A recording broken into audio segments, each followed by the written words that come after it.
भाइहरू हेर्दै हुनुहुन्छ good morning Nepal. Good morning Nepal. Good morning Nepal. Good morning नेपालको प्रसारणमा तपाईलाई स्वागत छ।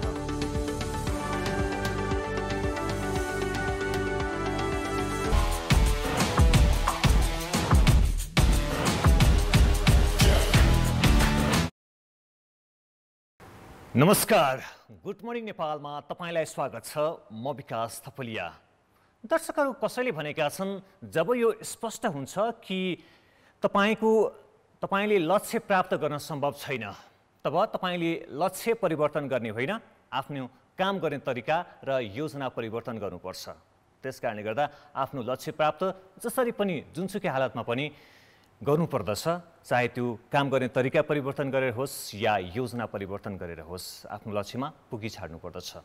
यो भनाइसँगै आजको कार्यक्रमको सुरुवात गरौँ। तपाईँले नै पठाउनुभएका केही त्यस्ता तस्बिरहरूबाट पहिलो तस्बिर राख्न चाहन्छु। यो तस्बिर पठाउनु भएको छ पूर्णिमा श्रेष्ठ। पूर्णिमा श्रेष्ठ आरोही हुनुहुन्छ। उहाँले विभिन्न हिमालहरूको आरोहण गर्दै आउनुभएको छ। उहाँले हामीलाई पठाउनु भएको छ, हाम्रो ट्विटर ह्यान्डल @official GM नेपालमा पठाउनु भएको तस्बिर राख्न चाहन्छु।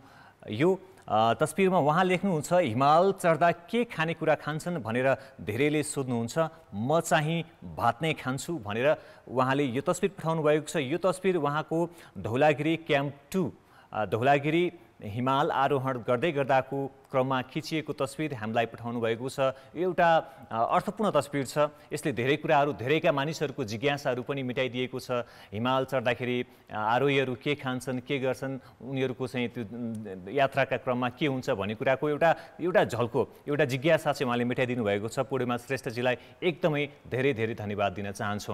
र तपाईँसँग पनि यस्ता तस्बिर छन् भने हामीलाई हाम्रो Twitter handle @official GM Nepal, त्यसै गरी हाम्रो फेसबुक पेज पनि रहेको छ ktb.gmn, यसमा पनि तपाईँले पठाउन सक्नुहुनेछ। यस्तै सुन्दर तस्बिरहरू पठाउन सक्नुहुनेछ।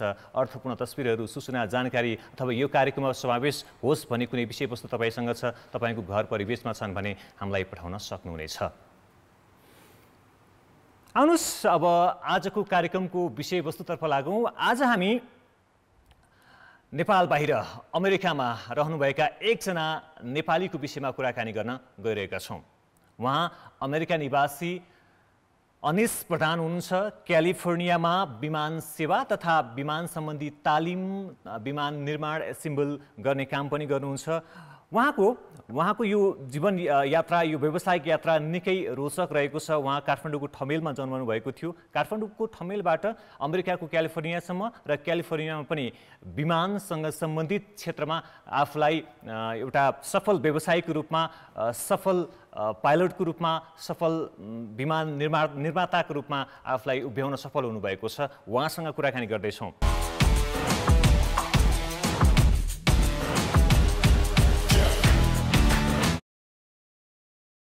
उहाँलाई स्वागत गर्न चाहन्छु। अनिशजी, यहाँलाई स्वागत छ गुड मर्निङ नेपालमा। नमस्ते, थ्याङ्क यू। नेपालमा गुड मर्निङ भएको छ, बिहान भएको छ, त्यहाँ इभिनिङ भएको छ। कस्तो छ, के गर्दै हुनुहुन्छ अहिले? म मेरो ह्याङ्गरमै छु अनि मेरो डेली वर्कहरू सिधाउँदैछु अनि I'm glad to be talking to you guys in the morning. Thank you very much, हैन? You're welcome. तपाईँ काममै हुनुहुन्छ। सुरुमा मैले तपाईको बारेमा केही कुराहरू राखेँ। अब तपाईबाट सुनौ न, तपाईको परिचय, तपाईको कामको बारेमा तपाईबाटै सुनौ न। म चाहिँ ANP काम गर्छु अनि मेरो कम्पनीबाट चाहिँ पाइलट ट्रेनिङ र ANPहरूलाई चाहिँ ट्रेनिङ गर्छौँ हामी। यहाँ धेरै अब कलेजहरूबाट इन्जिनियरहरू भलन्टियर गर्न आउँछन्, पाइलटहरू फ्लाइट टाइम गेन गर्नको लागि आउँछन्। हामी 0देखि चाहिँ कमर्सियल पाइलटसम्म हामीले यहाँ ट्रेनिङ गर्छौँ अनि जस्तै 0बाट चाहिँ ANP इन्जिनियरहरूसम्म हामी ट्रेनिङ गर्छौँ यहाँ। अलिकति सबै हाम्रा दर्शकहरूले बुझ्ने भाषामा ANP भनेको चाहिँ तपाईँ हवाई क्षेत्रमा सम्बन्धित काम गर्नुहुन्छ होइन?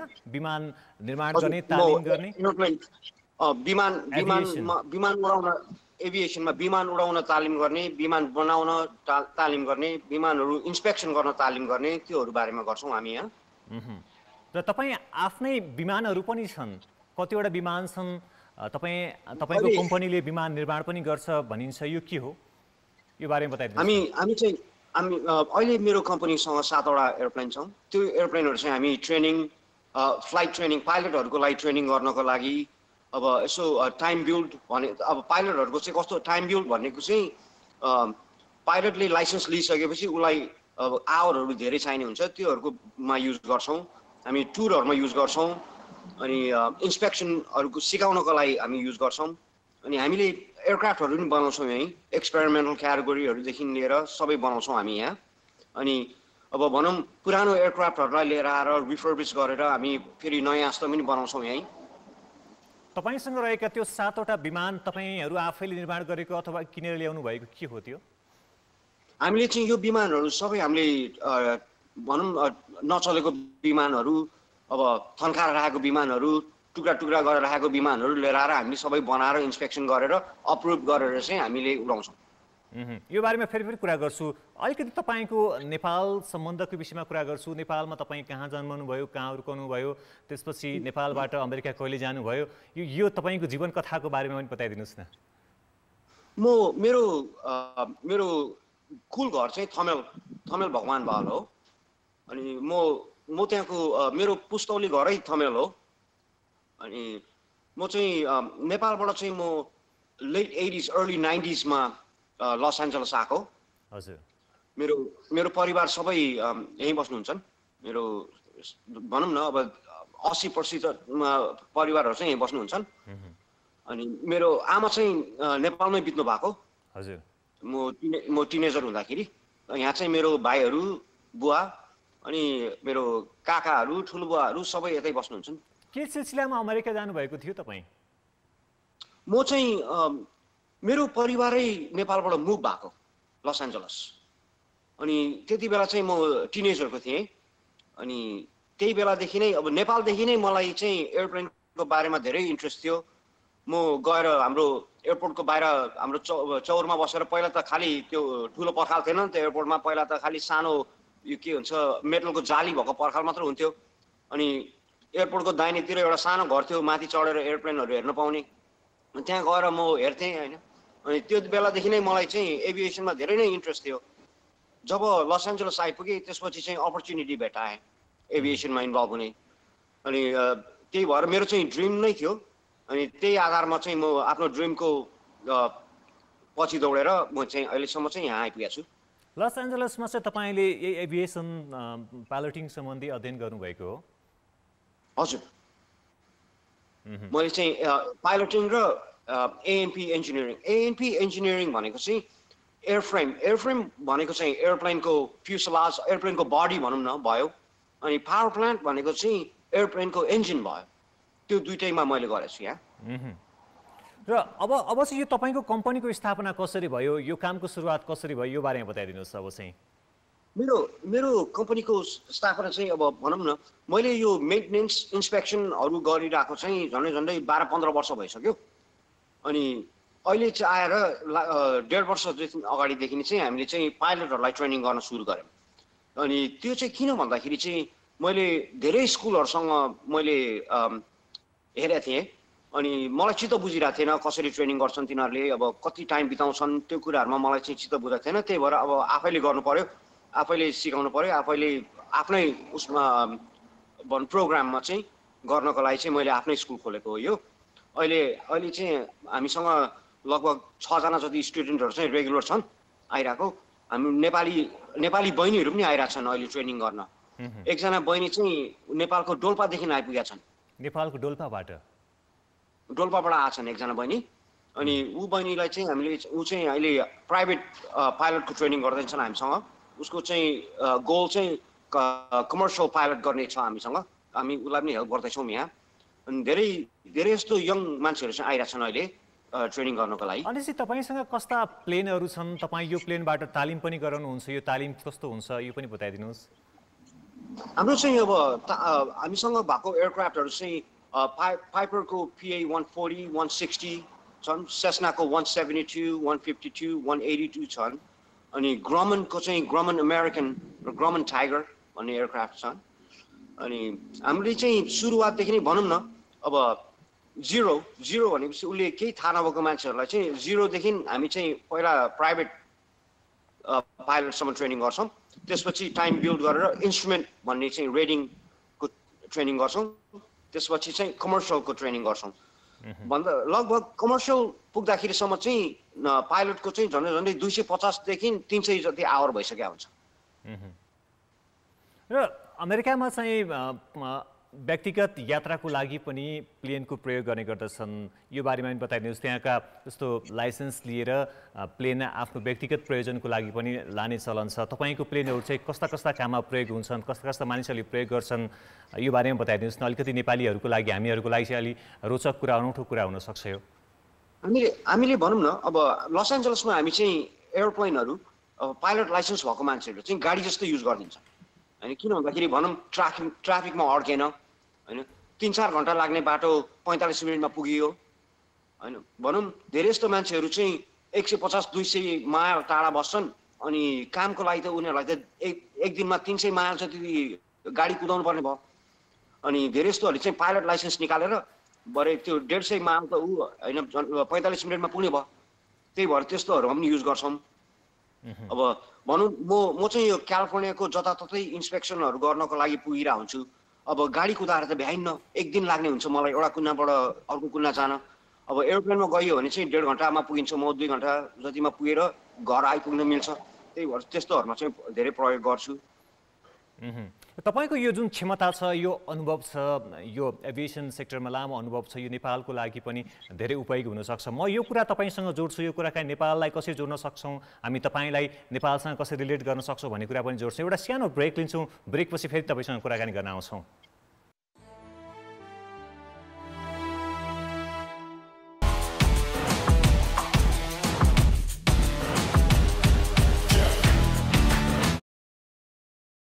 ब्रेकपछि पुनः स्वागत छ। तपाईँ गुरुपणी नेपाल हेर्दै हुनुहुन्छ। अहिले हामी कुराकानी गरिरहेका छौँ अमेरिका निवासी अनिस प्रधानसँग, जो क्यालिफोर्नियामा उहाँको आफ्नै एउटा विमान कम्पनी छ। उहाँ विमान निर्माण पनि गर्नुहुन्छ, त्यसै गरी तालिम पनि दिनुहुन्छ। यी लगायतका विषयमा हामी कुराकानी गरिरहेका छौँ। यहाँलाई पुनः स्वागत छ अनिसजी।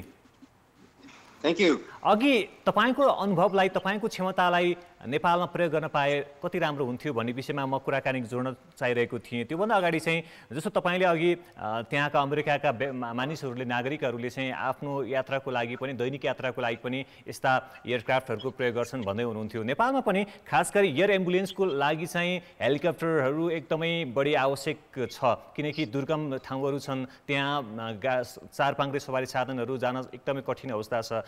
यस्ता प्लेनहरू चाहिँ नेपालमा अझै बढी उपयोगी हुन्थ्यो कि के लाग्छ तपाईँलाई? एकदमै हुन्थ्यो। किन भन्दाखेरि नेपालमा चाहिँ अब भनौँ धेरै ठाउँमा चाहिँ जान अब बर्खाको टाइमदेखि लिएर होइन, बाटोघाटोको त्यति राम्रो सुविधा छैन। त्यसको मतलब त हामीले एयर ट्रान्सपोर्टेसन युज गऱ्यौँ भने त धेरै सजिलोसँग पुगिने हुन्छ ठाउँ ठाउँमा। अनि टाइम पनि धेरै खर्च नहुने हुन्छ। किन भन्दाखेरि मलाई चाहिँ कस्तो लाग्यो भने नेपालमा चाहिँ 250-300 किलोमिटर जानलाई 1 दिन लाग्ने रहेछ गाडीमा। अझै कहिलेकाहीँ त अब भनौँ बाटोहरू बिग्रेर अड्केर बसिरहनु पर्ने होइन।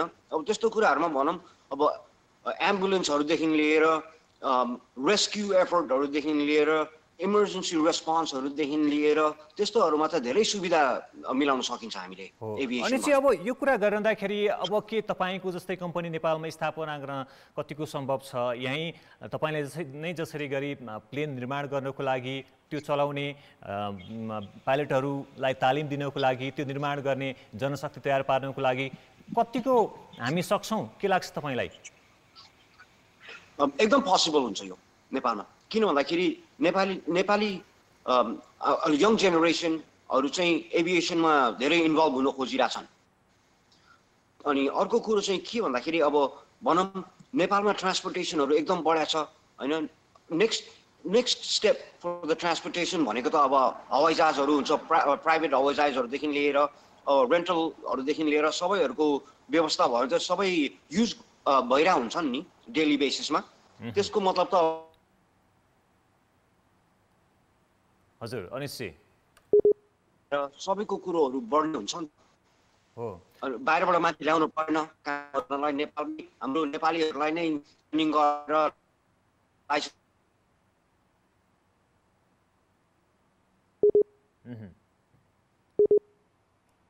अनिसजी मलाई सुन्दै हुनुहुन्छ? हामीसँग कुराकानी गर्दै हुनुहुन्छ अमेरिका निवासी अनिस प्रधान। जसले क्यालिफोर्नियामा विमान सेवा तथा तालिम सञ्चालन गर्दै आउनुभएको छ। उहाँको हवाई क्षेत्रको प्रवेशदेखि लिएर कसरी यो सफलता प्राप्त गर्नुभयो र त्यसलाई हामी नेपालमा कसरी जोड्न सक्छौँ, किनकि नेपालमा पनि हवाई क्षेत्रको विकास एकदमै न्यूनतम अवस्थामा रहेको छ। हामीले हाम्रो देशमा हवाई क्षेत्रलाई चाहिँ यस्ता एयरक्राफ्टहरू यहीँ नेपालमै निर्माण गर्न सकियो भने त्यस्ता जनशक्तिहरू पाइलटदेखि लिएर यो त्यस्ता विमानहरू निर्माण गर्ने जनशक्ति यहीँ नै हामीले चाहिँ तयार पार्न सक्यौँ भने त्यसको कस्ट पनि कमाउने हुनसक्छ। र यसका लागि अनिश प्रधान जस्ता क्षमता भएका अनुभव भएका व्यक्तिहरूले नेपालमा कसरी त्यसलाई त्यो आफ्नो अनुभवलाई साट्न सक्छन्, त्यो कामहरूलाई विस्तार गर्नु। फेरि यही विषयमा कुराकानी गर्नुको लागि अनिश प्रधान हामीसँग जोडिसक्नु भएको छ। अनिशजी, तपाईँको कुनै योजना छ नेपालमै अब यस्तै तपाईँको जुन त्यहाँ कम्पनी छ त्यस्तै कम्पनी नेपालमा खोल्ने, नेपालमै बनाउने, नेपालमै त्यस्ता जनशक्ति तयार पार्ने? आफ्नो जन्मेको देशमा फर्केर आएर आफूले सिकेको कामहरू गर्ने चाहिँ मेरो त्यो चाहिँ ड्रिमै हो मेरो। त्यही भएर हामी चाहिँ ट्राई गर्दैछौँ नेपालमा आएर चाहिँ भनौँ एयरक्राफ्ट एएनपीहरूदेखि लिएर पाइलटहरूदेखि लिएर चाहिँ ट्रेनिङ सेन्टर बनाउने चाहिँ हाम्रो ठुलो इच्छा छ अनि हामी त्यसको लागि चाहिँ हामी काम गर्दैछौँ अहिले। त्यो कामको चरण कहाँ पुग्यो, के तयारी गर्दै हुनुहुन्छ त्यो पनि बताउन मिल्छ अहिले? मैले चाहिँ म नेपाल 2 वर्ष अगाडि आउँदाखेरि चाहिँ मैले धेरै सामानहरू लिएर आएको थिएँ नेपालमा। मैले यही कामहरू सुरु गर्छु नेपालमा भनेर त्यो अनि मैले चाहिँ आविष्कार केन्द्रसँग चाहिँ मिलेर हामीले चाहिँ प्रोजेक्ट गर्नेको कुरा भइरहेछ अहिले। आविष्कार केन्द्र त्यसका महावीर पुनसँग तपाईँको कुराकानी भइरहेको छ? महावीर पुन दाइसँग कुराकानी भइरहेछ। भनौँ अब म नेपालमा आउँदाखेरि चाहिँ मलाई एभिएसनमा चाहिँ अलि हेल्प भएको चाहिँ सीता एयरबाट पनि मलाई हेल्प भएको थियो होइन। राजेन्द्र बहादुर चाहिँ उहाँ चाहिँ एकदम एभिएसनको बारेमा चाहिँ उहाँ भेरी इन्टेलिजेन्ट हुनुहुन्छ। भनौँ अब यस्तै अब बिस्तारै हुँदै जान्छ होला। मेरो विचारमा चाहिँ यो 1-1.5 वर्षभित्रमा चाहिँ हाम्रो चाहिँ केही न केही स्कुलको स्थापना हुन्छ त्यहाँ नेपालमा हुन्छ। त्यसको लागि तपाईँलाई धेरै धेरै शुभकामना छ। अनि अब नेपालमा यो तयारी गर्दाखेरि एउटा प्लेन निर्माण गर्नको लागि कस्ट कति लाग्ला, एउटा व्यक्तिले तालिम लिन कति कस्ट लाग्ला, समय लाग्ला, यो बारेमा पनि कुनै योजना तयार भएको छ तपाईँहरूको? हाम्रो भएको छ। भनौँ अब एक्जाम्पल प्राइभेट पाइलटको लाइसेन्स लिनको लागि चाहिँ रेगुलेसनले चाहिँ 40 घन्टा तोक्या हुन्छ, तर एभरेज मान्छेलाई चाहिँ झन्डै 65 देखि 80 घन्टा जति लाग्ने हुन्छ। त्यो चाहिँ फ्लाइट टाइम प्लेन उडाएको। त्यसपछि अब ग्राउन्ड स्कुलहरू हुन्छ। ग्राउन्ड स्कुल भनेको चाहिँ अब भनौँ थियोरीहरूको बारेमा अरू सबै गर्दाखेरि चाहिँ अरू जस्तै थपम अर्को 60 घन्टा चाहिँ थियोरीहरूमा लाग्ने हुन्छ होइन। त्यही अनुसारकोमा चाहिँ भर अनि आफूमा पनि भर पर्छ। अब भनौँ स्कुलमा मात्र आएर स्कुलमा जे सिकाएको छ त्यति मात्र सिकेर चाहिँ घर गएर आफूले चाहिँ मेहनत गरेन भने चाहिँ धेरै टाइम लाग्ने हुन्छ। किन भन्दाखेरि होमवर्क नगरे अब घरमा आफूले होइन। अनि एउटा मेजर इस्यु चाहिँ के हामी नेपालमै प्लेन बनाउन सक्छौँ भन्ने कुरा हो? सक्छौँ? नेपाल नसकिने त कुरै छैन नि होइन। अब भनौँ संसारभरि बनाइरहेछन् होइन। अब भनौँ हाम्रो नेपाली दाजुभाइहरू संसारभरि नै छन् होइन। कोही केही काममा इन्भल्भ, कोही केही काममा इन्भल्भ, धेरै यस्तो अब धेरै एभिएसनमा पनि धेरै मान्छे इन्भल्भ छन्।